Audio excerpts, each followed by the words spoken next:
কালকেও আমরা বিরিয়ানি খেয়েছি, আজকেও আমরা বিরিয়ানি খাচ্ছি। ডলিদি দিয়ে গেছিল। এটা মানে নষ্ট করবো নাকি? মাটন কেউ ভালোবেসে এনেছে। এটা দেখাও। মানে আমি জাস্ট মাইক্রোওভেনে গরম করলাম।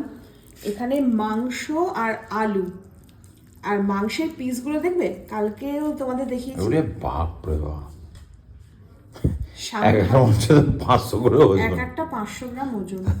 মানে মনে হচ্ছে তাই। বাপরে বাপ।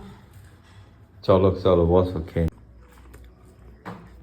মানে এত ভালো বিরিয়ানিটা আজকেও আমরা খাচ্ছি বাসি, সত্যি, তাও মানে একদম। ভালো লাগছে, এত মানে টেস্ট। আর পিসগুলো ওরে বাপরে বাপ। কালকেও কিন্তু বিরিয়ানিতে যা মানে যতগুলো সব খুলে খুলে দেখাচ্ছিল যে কত বড় বড় পিস, তাই তো? হ্যাঁ ওইটাই দেখলাম, ওরা হ্যাঁ, সবজন ওরা দেখাচ্ছে করলো। ঠিক। আর কালকে আমরা পেঁয়াজগুলো ফেলে দিলাম যেহেতু কালকের ছিল, কিন্তু আর এই শসা চাটনিটা। পেঁয়াজ দিয়ে তার উপরে চাটনিটা দিয়ে সেই লাভ taste। ছিল না। হ্যাঁ, দারুণ, এই চাটনিটা দিয়েই বিরিয়ানি খাওয়া যায়, বিরিয়ানি খাওয়া যেত, এত ভালো লাগছিল। মাংসও লাগবে।